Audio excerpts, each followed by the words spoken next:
Big waves. Yum. I feel like I have to be licking this like it's ice cream for the audio to work. Yep, that's about right.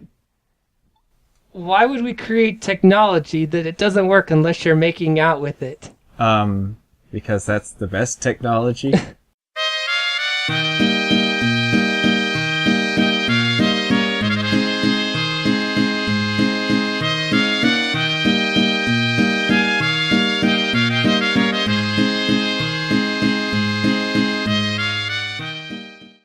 Anyway, London show! Yay! We're going to try something new with some of these shows, something I like to call Cinema Minute. We're not actually going to do it for 1 minute. Oh. Why don't you call it Cinema Corner then? I feel like that's been used somewhere. We could try to do it in 1 minute. I don't like that kind of pressure. If we start at There were some movies that came out. We saw a couple of them. I'll remove the gaps in the audio of our voices so that it crunches down to 1 minute. And people like cheap sheets in the market system. Well, they company there's physical and financial strength. You literally have to get a road installed and pay, and that's very expensive. So that's one of the things that prevents it. That's not present on the internet. In theory, you would need server space to start a video hosting website like that. Okay, 5 seconds. We got to do this in 1 minute. Ready? 3, 2, 1. Cinema in a minute. Fantastical Beasts and Where to Find Them. I liked it. It was very Harry Pottery, and I was afraid it wouldn't be Harry Pottery. Arrival, movie that came out. Never saw it. Anyway, next. What was the other movie we just saw? Doctor Strange. Doctor Strange. Yes. Pretty good. Doctor Generic Strange origin sing-along story. blog. Didn't have very much singing in it.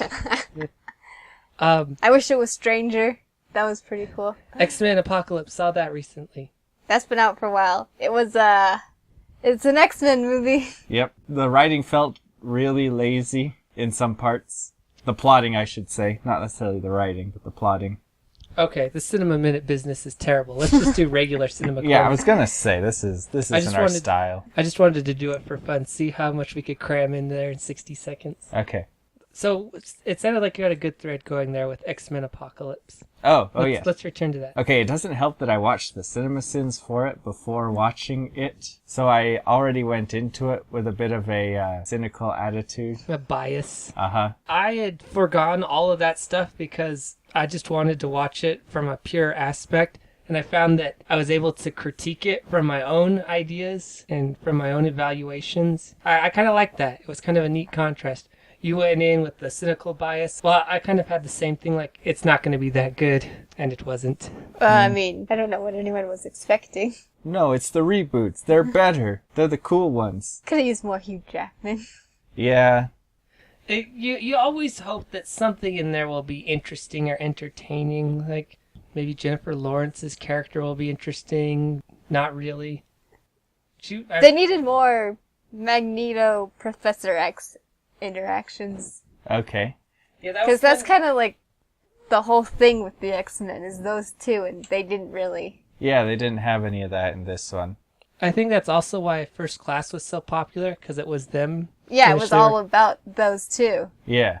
And then Days of Future Past was all over the place. And I don't mean that in the timey-wimey time travel stuff. I mean that it's like, oh, this is all about Mystique and how she gets everybody killed. But it's also about Magneto and how he gets everybody killed. And it's also about Wolverine traveling back in time to keep everybody from not being killed. And it didn't know what its A story was supposed to be. I really liked the part with old Xavier and old Magneto fighting the robots. Like, the two of them back together again, buddy. You mean Xavier? I thought we agreed when we were watching it that it was Xavier, not Xavier. I think it doesn't matter. Okay. Though he's Professor X, so maybe it is X Xavier. Oh, yeah. The X-Men thing. That's the thing with them. They're the X-Men. They like the letter X. Well, you see, it comes from the X gene. Do you think they watched The X-Files?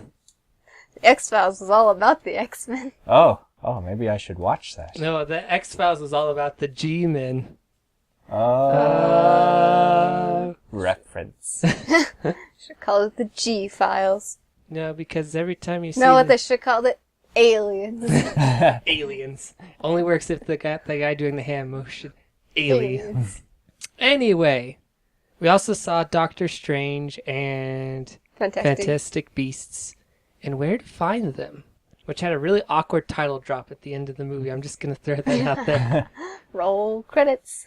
But anyway, let's talk about that one for a bit. Okay, yeah, we saw that just last night, and then we went home and didn't really talk about it. So this is the first time we're talking about it. We talked about it in the car. Oh yeah, we talked about it in the car. Pay attention.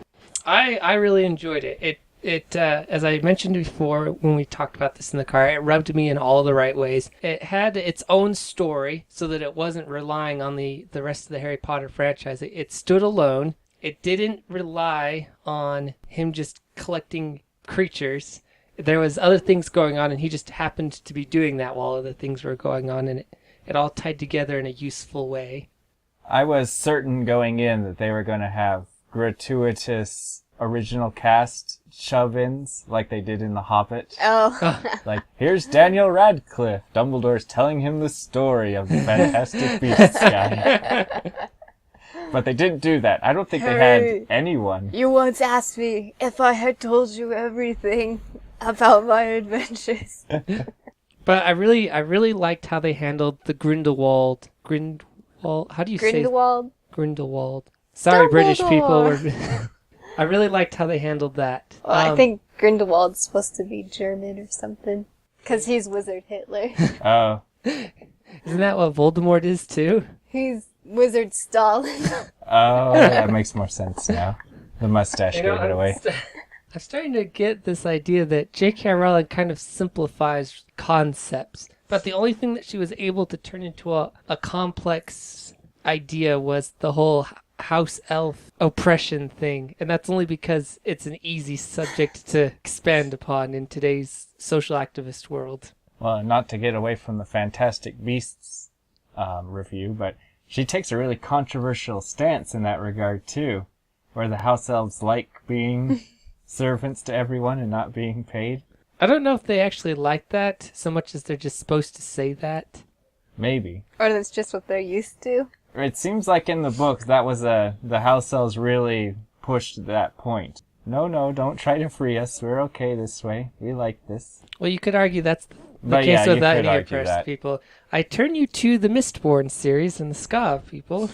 I'll have to do a bit about Mistborn sometime on the London show. Okay. Underappreciated young adult fantasy adventure series. On another planet. Ooh. Anyway, Fantastic Beasts. Yes, I give it a 5 stars. I loved the cinematography. The CGI did not go overboard, even though pretty much everything was CGI. Yeah, it looked good. It looked really good. There was one scene where he's holding the egg in the bank, and I thought, oh, that was poorly tracked. You could tell he's not actually holding anything, but the rest looked great. I liked the part where, I'm not sure what it was, a griffin, the giant beast he was taking to Arizona. Uh-huh. I'll call it a griffin because it's kind of looks like a griffin, where it flies up and like the sunlight and the rain, like they got the lighting just spot on. It looked really good. I've seen a lot of lazy and phoned in cinematography recently with film, like X-Men Apocalypse. There was a lot of the cinematography on that just looked terrible. Especially when anytime Magneto was making giant metal storms, I was like, this looks awful. Now you're saying it looks awful in the sense that it was done poorly, or it was done like everyone else does it? Both. Okay. It did look poorly, and it looked like it was just the cheap, easiest thing they could do, but because it's all this fantastic stuff, it's supposed to look exciting. Okay. Like jangling keys in front of the baby. Look, stuff. I loved the effects they had on the Obscurus, the Obscurus. Obscurus. Obscurus. I'm trying to say the Spanish. The word for darkness in Spanish is oscuridad. So that's how. Obscurus. You like the effects on that?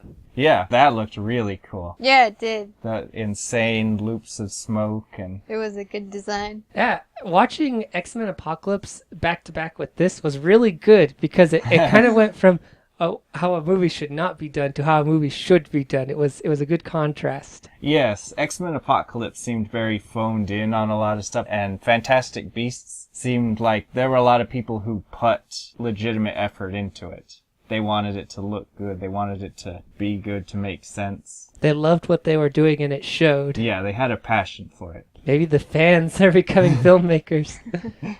We're entering a world now where J.K. Rowling's fandom is the content creators. Well, as opposed to what? As opposed to people who punch in their time card and say, okay, let's direct a movie. something to do with a flying horse or something. Act all scared. Yeah, that's good enough. Yeah, exactly. See, the thing that nobody wants to admit is that Hollywood is the archetypal evil business that they like to make fun of in Hollywood. It's true. Oh, and I guess there was this Doctor Strange that came out recently. Oh, yeah, that too. We went and saw that. It's been a few weeks ago now. Okay, and that's the much more interesting contrast for me. Because I really liked it, but it's definitely a 4-star movie for me. Whereas Fantastic Beasts was a 5-star movie. Mm-hmm. It feels just, I don't want to say polished, but better. In some indeterminable way. It feels refined. Well, it's a little bit more original. Yeah. It's not a story you've seen 15 dozen times. That's true. Yeah. That's actually a really good point. It is. It's an original story. It comes from an expanded universe, but that's just second to it. We're talking about Fantastic Beasts. Yeah. Yes. Yeah, it's not an origin story. It's just... Yeah. Yeah, I liked that too. You're not meeting these characters at the inception of I mean, Newt's been doing his thing for a while. Grindelwald's been doing his thing for a while. All the New York characters have been doing their thing for a while. And they didn't show any of that backstory stuff either. They just talked about it, which I liked. Because they've been doing an awful lot of showing these days, and it's getting grating. Well, they did have that thing at the very opening where they had all the newspapers. But even that was subtle. Yeah. And that's not exactly a new technique for flashbacks. I mean, having some kind of contextual beginning for a movie where it's like, this thing is happening, that's tale as old as time. Yeah, Yeah, like, it's contrast that to the beginning of The Hobbit.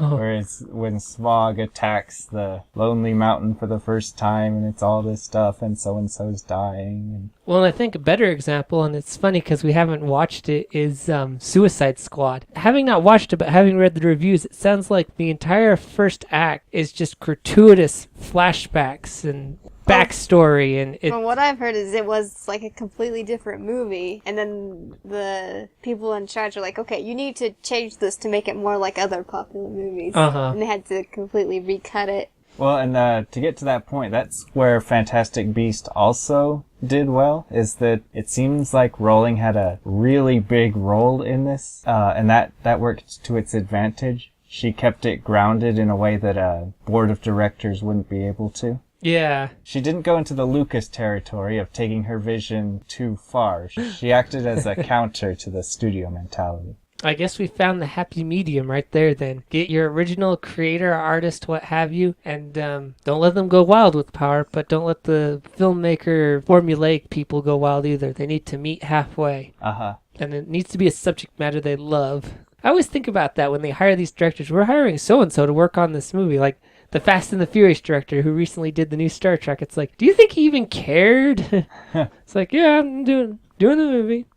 Like in all the Star Trek TV shows, they would get the actors and stuff to help direct it. It sounds like they had a lot of fun doing that. All of the main characters in all the Star Trek shows, at one point they directed an episode. I bet they loved it. Well, I don't think they would have agreed to it unless they loved it or it paid really well. Yeah. And I mean, I can't speak for this Fast and Furious director. Maybe he did. Maybe he's like, oh yeah, I love Star Trek. I'd love to do that. But I always have this image in my mind that when they get this unknown director to come in, he's like, you're going to cut me a paycheck for this? Okay, I'll do it.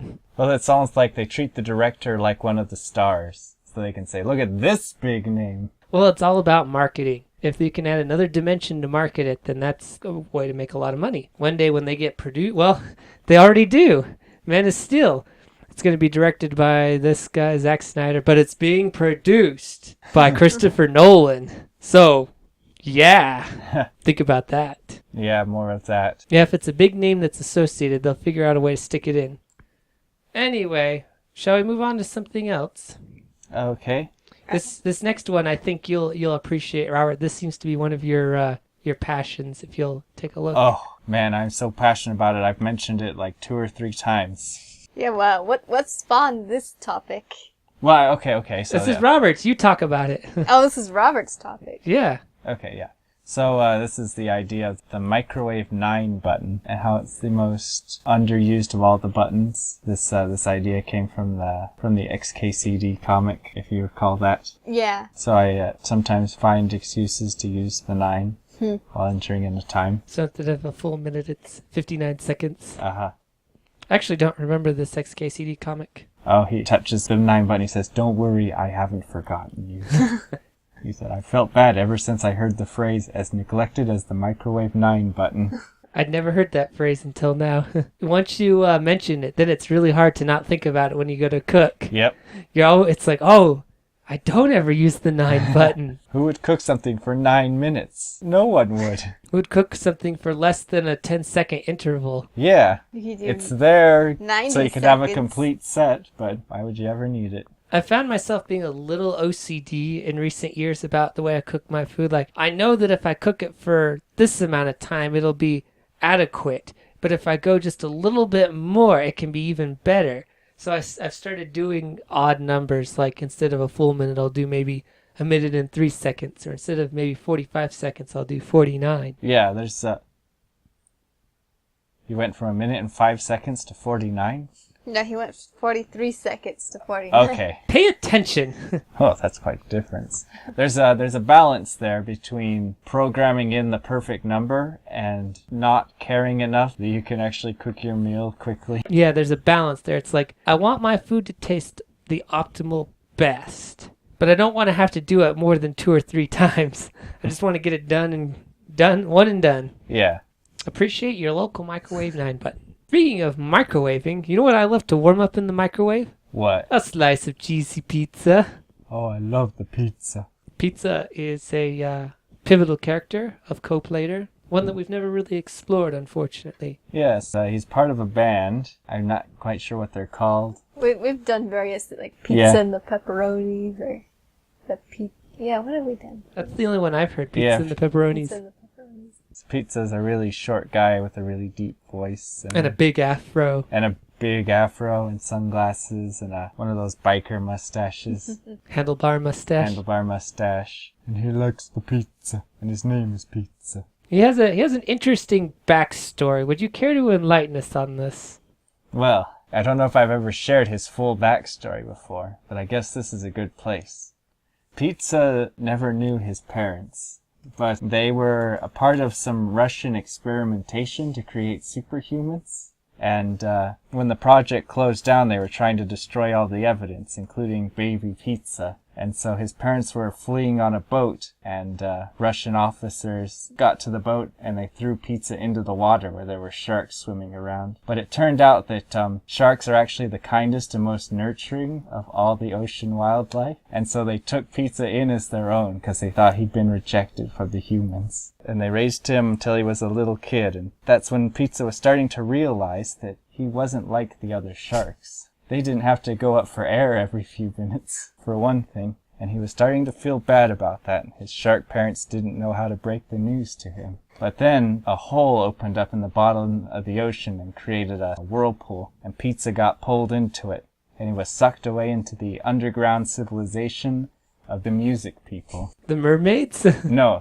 they're humans, but their entire language and civilization is based on music. Oh my gosh. They're those drama students that love to live in musicals. Yep, and they have quite a long backstory too. But when Pizza got down there, he started to scream. But all those years of being raised by sharks gave him the most powerful lungs and voice box ever, and so he had the best singing voice they'd ever heard. So they named him Pizza after their prophesied chosen one. And then at some point he worked his way back to the surface. Well, you see, they were dying from a plague. And so they needed a chosen one, someone who could carry on the memory of their civilization. So they sent Pizza up to live with the humans, and they sent the only member of their society who wasn't being affected by it, who was French Fry. So that's where Pizza's brother French Fry comes from. So they're like stepbrothers then? Yep. But there was a third one who escaped, who was a criminal in their society, and he was Doofus.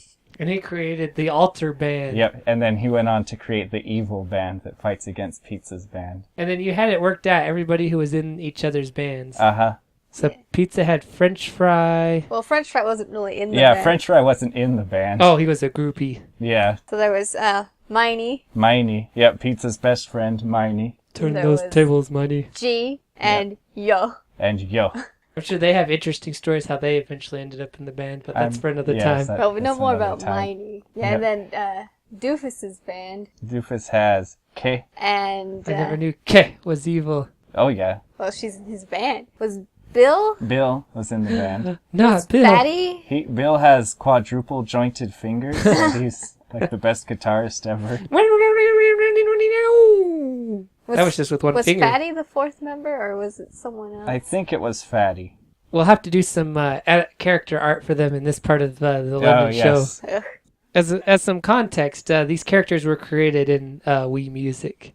Yeah, they were originally created as Mii's on the Wii. Yep. If you haven't guessed by now, well, Wii Mii's were a lot of fun to create and use, especially if you're playing Mario Karts. We could do a whole episode of the London show talking about it. Yes. Remind us to tell you sometime about Dr. Axon. Dr. Axon. Dr. Axon. Oh, have I told you about my idea for, like, doing a news show with Bob Evans, but also having, like, Dr. Axon as the weatherman. Oh. And his clones are all there, too. The New Adventures of Fox 4 News. And I thought, like, Mandy could be the sports person. This would be great. We need to do this sometime. And I thought, like, you could, like, Bob Evans is, like, the field reporter. He's always the guy you cut to out in the field reporting the story. Cut to Bob Evans out in the field. Bob Evans is there.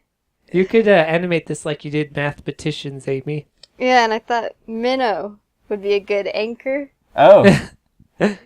Yes, he's from another story.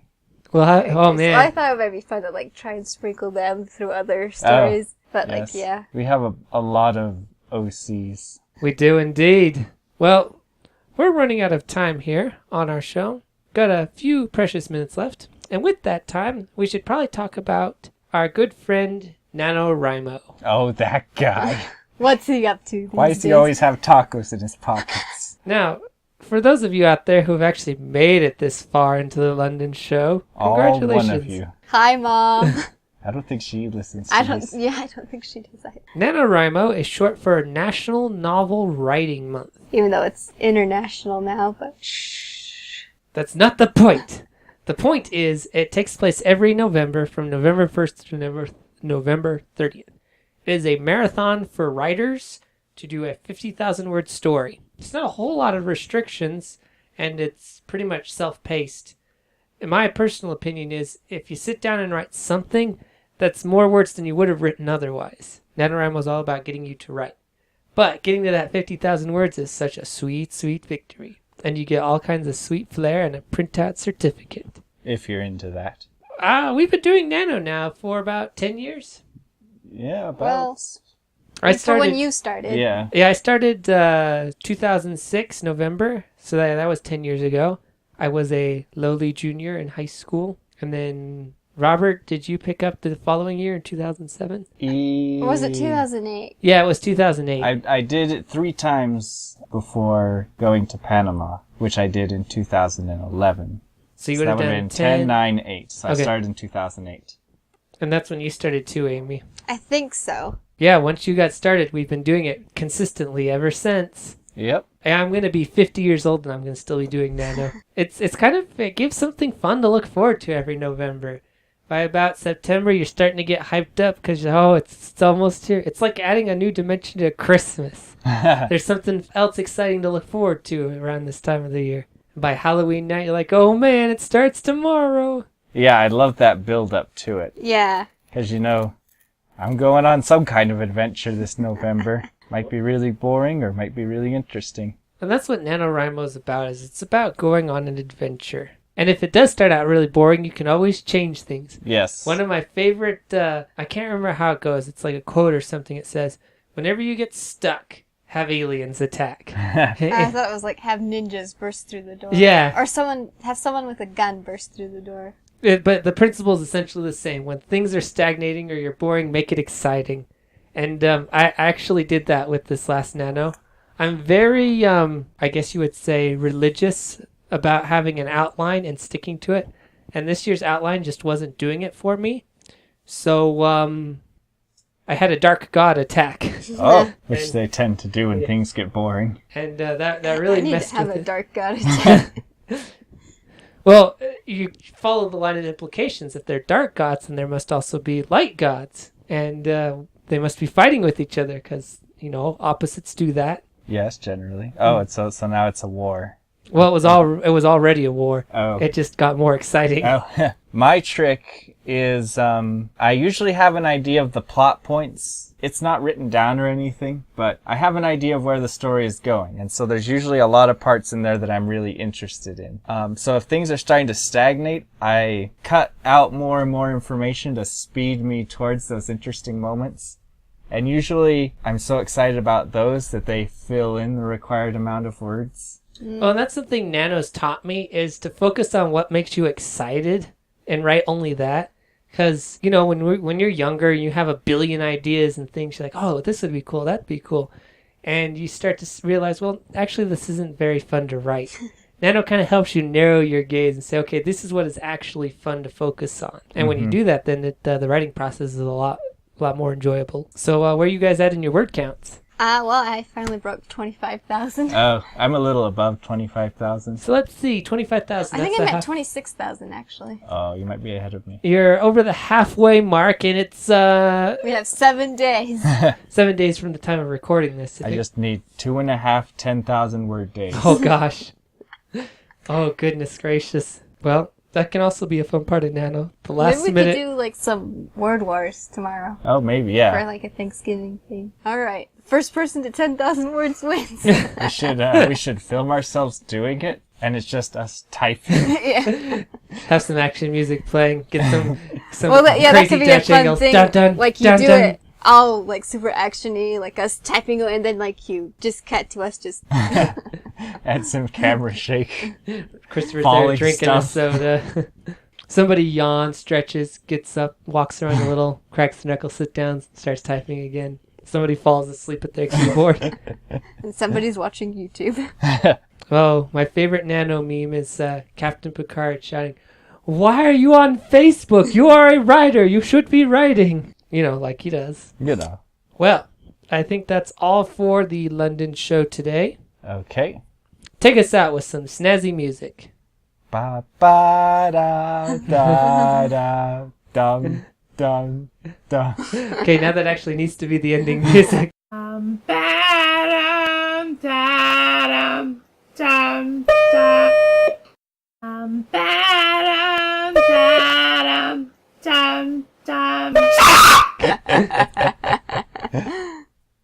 right. Stop recording. Stop the recording! Stop the recording! Piece of crap. I don't even like your pancakes.